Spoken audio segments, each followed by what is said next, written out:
Families hoping to have a baby with the help of a well-known fertility clinic in Cleveland are facing heartbreaking news. At University Hospital's fertility clinic, more than 2,000 eggs and embryos have been damaged because of a refrigerator malfunction. This affected more than 500 patients who paid about $12,000 for in vitro fertilization, and there's no explanation for why it happened. We are so very, very sorry. We, again, want to do all that we can to support them, and we will stand by to answer questions and address them, understanding that we may not have all of those answers right now. Now, unfortunately, there's no test to figure out if the eggs and the embryos are still any good. All they can do right now is thaw and use them to try and create a pregnancy. The hospital has already said it will pay for the fertility treatments any of these families want at this point moving forward. The Department of Justice charging 75 people in a massive multi-year money laundering scheme. Police saying the organization has laundered tens of millions of dollars since 2015. An attorney went over what the group has been doing in a press conference. 40 defendants were charged here in San Diego. 35 individuals were charged in other districts around the United States. Bulk cash smuggling, transporting hundreds of thousands of dollars in vehicles, in bags, using funnel accounts to wire money from dealers here in the United States to the cartels down in Mexico. Police seized more than $6 million in cash, along with 138 pounds of heroin, 200 pounds of cocaine, and 554 pounds of marijuana. Each defendant faces up to 20 years in prison if convicted. Former President Barack Obama is reportedly in talks with Netflix to produce shows for the streaming service. And the deal was first reported by the New York Times, which cited people familiar with those discussions. No comments just yet on the deal.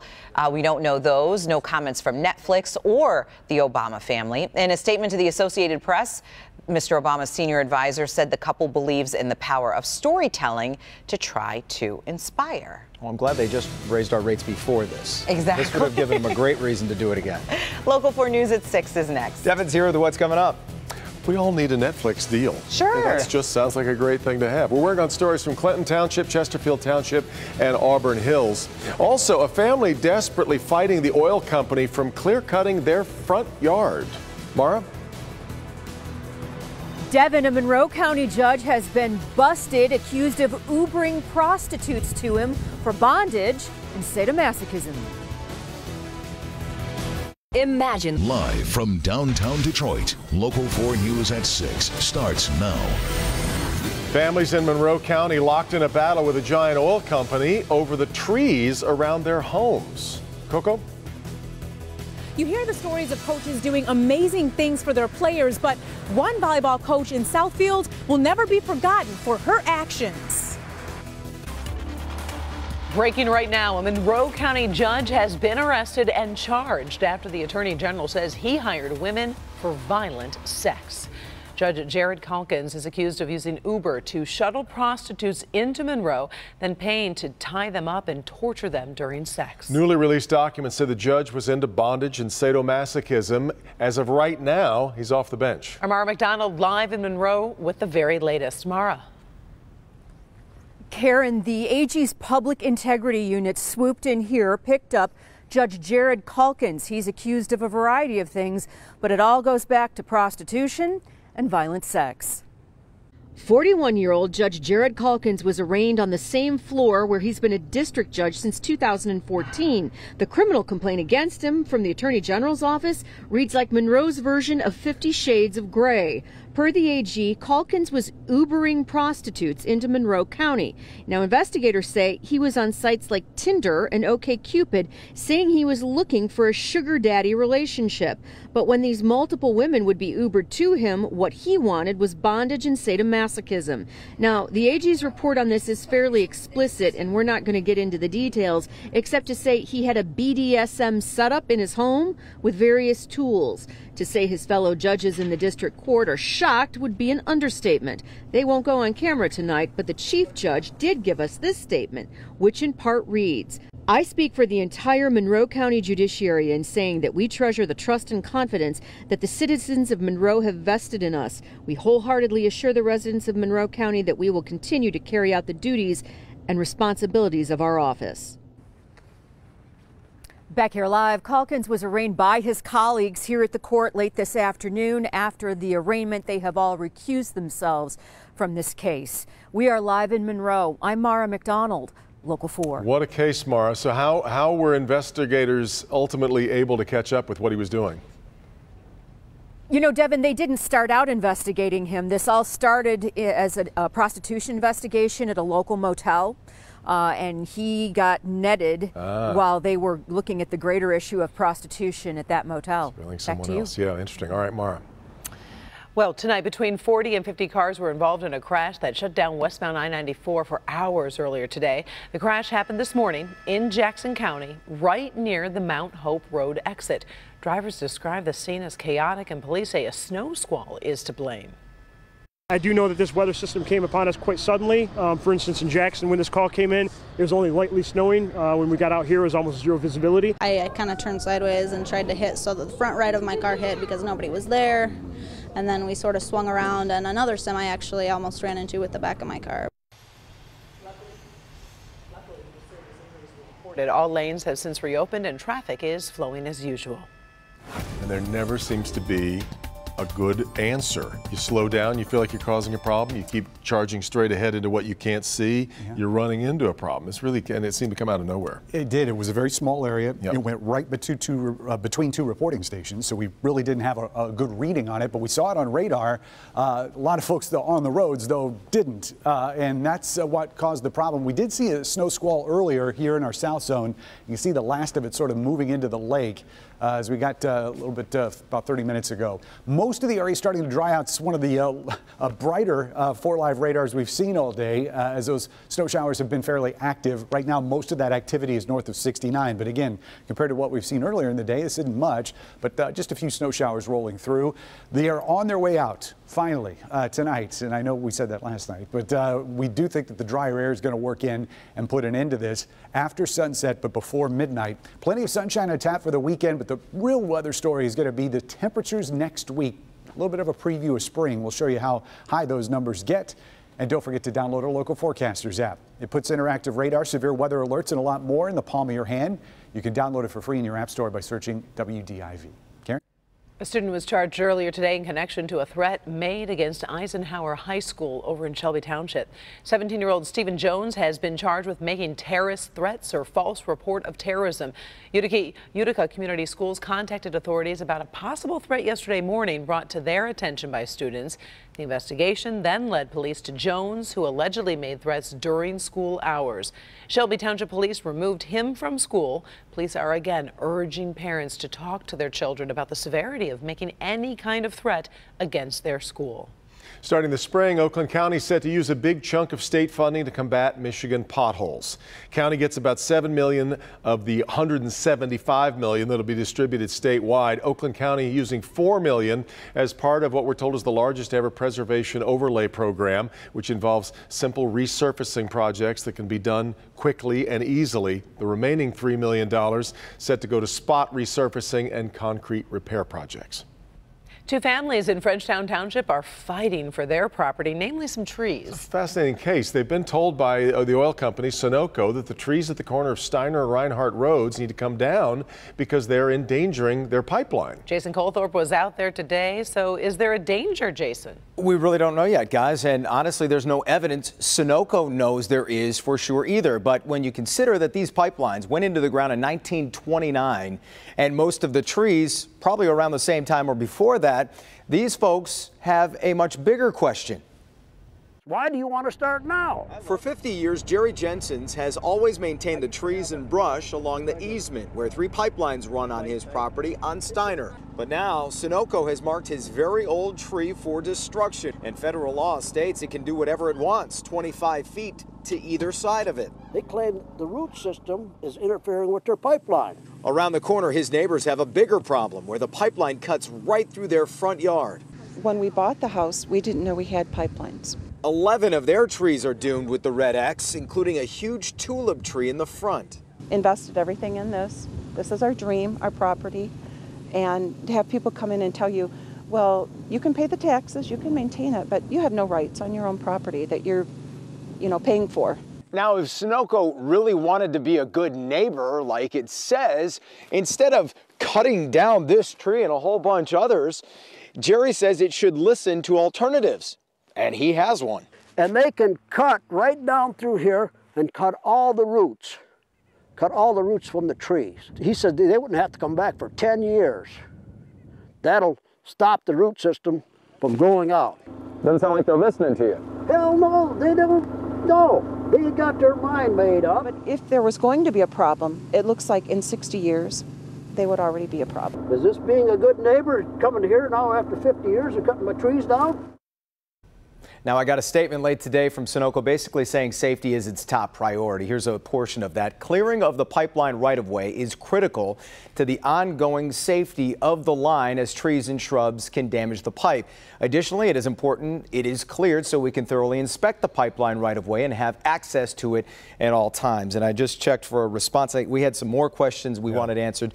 They didn't answer those, which is why now? And have you looked to see if there are other alternatives? No answer to that. So legal action maybe coming? Oh, yeah. They're desperately trying that. I mean, they wanted to take these trees down on the spot, knocked on the door. Here it is. We're taking them down. They've gotten lawyers. They're trying to get an emergency injunction. And if they can get it, great. But if not, these will probably start getting cut down by the 19th or in the next 10 days or so. And I'll ask you later about photographer Dave Klein clearly climbing a tree to get that one shot. Climbed that tree. I was wondering how they got that angle. Goes the extra mile. Sure did. Well, Chesterfield Township Police are searching for a suspect wanted for malicious destruction of property. It happened on Saturday, just before 9:30 in the evening at the Chesterfield Market. The suspect is seen walking from a car in an adjacent parking lot. He looks around before throwing a bottle through the front store window. He then runs back to the car and pulls away. At the time, the store was open with employees and customers inside. If you can identify this man, call police. And in Clinton Township, police are searching for these two suspects involved with a credit card fraud. The two men tried to use the card at a local business. If you can identify either suspect, please call police. And moving to Bloomfield Township, police are searching for this woman who they believe stole $200 worth of vodka from a Kroger. It happened on March 1st around 9:30 a.m. at the Story on West Maple Road. The woman stole at least 7 bottles of Cirque vodka and left in a maroon Buick LeSabre. Of course, police are looking for information on this person as well. A good coach can have a great impact on a child's life, sometimes perhaps can even save that life. A local volleyball coach being credited with making a life-saving decision involving one of her players at an out-of-state tournament. Coco McAvoy spoke to the coach of the Skills Finest volleyball team. Coco's with us now, and this coach is something special. Yes, Devin, Coach Love is really an amazing woman. She really knows her players and their habits. And as you're about to see, that helped her make the right call this past weekend. Alicia Love is the epitome of a great coach. She has a special bond with each girl on the Skills Finest travel volleyball team. I always tell the girls, God bless me with the best of the best. The girls were in Toledo for a tournament on Saturday. Coach Love noticed something was off with 15-year-old Micaiah Terry. Kai is a very good athlete and a very good libero for us, and it just didn't look right, so I called a timeout. Micaiah's condition worsened quickly because she seemed like she was trying to go to sleep, and I was like, Kai. The trainer told Love it was dehydration. And then I said, okay, this is not right. This is not dehydration. This is not right. I'm gonna take her to the hospital. After a few tests, and he said she had an aneurysm, and I was like, what? Micaiah's parents were also shocked. As any parent, you get real concerned, and you want to know, okay, what's the next step? I mean, what happened? But her parents believe had Coach Love just not reacted, it's no telling what the outcome would have been. Coach Love isn't taking any credit for her actions, though. I give all the glory and honor to God, for real, for real. Loving and knowing her players comes natural to Coach Love, and it truly made all of the difference for Micaiah. And Micaiah will be in the hospital for at least another week. She'll be taken out of the ICU soon, though. Her team did make a GoFundMe for the family, of course, to help with the sudden medical expenses. If you'd like to help, we have a link on our website, clickondetroit.com. Back to you. Quite a story, Coco, but when she said that she could tell something was wrong with Micaiah, I'm curious as to what it was she was seeing. What were the symptoms?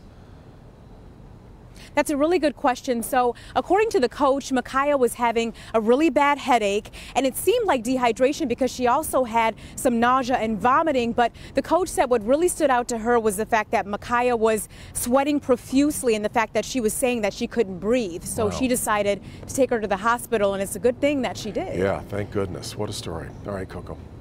Still ahead, the benefits of boredom, why parents should not worry when their kids say, oh, I have nothing to do. Also, igniting young minds, a unique group of middle schoolers getting a look at what their own futures might hold if they stay interested in the right subjects when we come back. Our returning Jen. We live in a time when the CEO of General Motors is a woman, but technology and engineering are still career fields that are dominated by men. True, and that's why there are events like the one you're about to see where girls get a taste of what it might be like to work in those fields. Kim DiGiulio was there as Fiat Chrysler opened their doors to a unique group of students. These girls may look like they're texting or doing social media on their phones, but what they're really doing is building a virtual reality car program that they can do on their phones. And that's just one program that the girls are doing for the Get It program taking place at the Fiat Chrysler IT building. Get It stands for Girls Exploring Together Information and Technology. It is so important for us to inspire young girls to stay in technology. That's why 75 middle school females from Metro Detroit took a trip to the FCA IT building to get hands-on experience with technical jobs used in the automotive industry. I thought we were just going to be looking at like cars and stuff, but I didn't know that we were going to do like all these activities. Currently, IT jobs are dominated by men, so the Get It program is looking to spark an interest with females at a young age. Kids know what a doctor does. They can visualize that, but they can't always visualize what does it mean to be an IT professional. The initiative was started about 10 years ago by the Michigan Council of Women in Technology Foundation, and it appears to be working. When I started coding, it was really fun. Hopefully when these girls are older, they'll consider jobs in the tech industry. We want to ensure that we have a very inclusive workforce that represents everybody. In Auburn Hills, I'm Kim DiGiulio, Local 4. Great piece. And good thing to see. With a lot of you, exactly right. Really important future out there. In good health, the benefits of being bored. Most parents have heard the all too familiar whine of I'm bored when screen time comes to an end. But a child psychiatrist says being bored once in a while is actually good for a child's brain development by creating time for them to be creative and learn new skills. When kids are screaming, I'm bored, I have nothing to do, great. It's not your job to solve that. It's actually better if the child solves that for themselves. And what I typically find is after a half hour, if you limit screen time, kids tend to come up with other things to do. Experts say resist the urge to jump in and entertain a bored child, and be careful you're not allowing them to replace one screen for another. For example, turning off a tablet and then watching TV. I will say a big box is quite entertaining. That's working really well in our house right now. Just a big empty box? box? Just a big empty box, and it's turned into a lot of things. It can be whatever you want it to be. It's a spaceship. It's a right. Kind of an eyesore, but I'm real thrilled with it. I have no. And it entertains the cat too. So kill two birds with one stone. Nice. Well, what do we got coming for the weekend? One in which we spring forward. Yes, hopefully, I've said this 2 days in a row, hopefully that snow will end. We're banking on it to end tonight. The sun is peeking out in a couple spots, and downtown Detroit's one of them right before it sets, but we'll take anything we can get at this point. Temperatures just above freezing at 33. The wind chill's about 10 degrees lower than the air temperature right now with those west winds at 13. The winds will calm down, but as the clouds leave us tonight behind those snow showers, temperatures are actually going to drop colder than what we've been used to. So it is going to be a chilly start to tomorrow morning. We're at 33, and there's not a whole lot of difference in these temperatures here around the Great Lakes. Marquette's a little bit cooler there at 25, but notice we're matching the temperature that's here in Minneapolis, which is at 33. And yeah, we can't shake those snow showers. They're still out there, and just when it looks like the faucet's about to get turned off, here comes another batch out of the northwest, and that's our general flow. This is the satellite image, and you can see that flow from the northwest. The darker gray areas are actually drier air, and we will be moving some of that drier air in here as we get through the next couple days. But it hasn't been suited up for a lot of us. High pressure settles in tonight, so the dry air, high pressure, all of that's working together to finally get those flakes out of here. And we start tomorrow morning with a decent amount of sunshine. However, as the clouds start to fill in tomorrow afternoon, there's a chance that we could see a flurry, especially south of the city, southwest of the city, a little bit better shot. But not all of us are going to see it. Most of us are going to stay dry. Sunday's looking dry for everybody, but by the time we start next week, we're looking for another chance of snow. In fact, we got a couple there to start the next week. The big story is going to be temperatures as we get towards the end of the 7-day forecast. We'll look at that in a second, but we got to get the cold stuff out here first. 20 tonight, that's going to be one of our warmest lows. A lot of us are going to be in the upper teens, especially north of the city. South zone lows out in Lenawee County, 17 at Onstead, Morenci also at 17. Coldest numbers will be in the northern part of our west zone, which will be at 16 in Genesee County, and where you've seen all that snow here north of M59, mid-teens with wind chills probably around 10 degrees by the time we wake up tomorrow morning. Otherwise, temperatures down to 20 degrees overnight, and those skies becoming mostly clear. Again, the winds will relax a little bit. We'll be at 3 to 6 miles an hour by the start of tomorrow. So here's your weekend.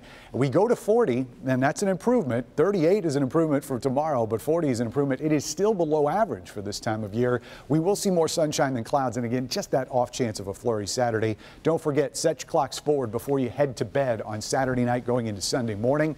And then next week, we start out below average, but we finish above it. 46 on Thursday, 53 on Friday. And I've heard a rumor, there's something going on. What you got? Thursday and Friday.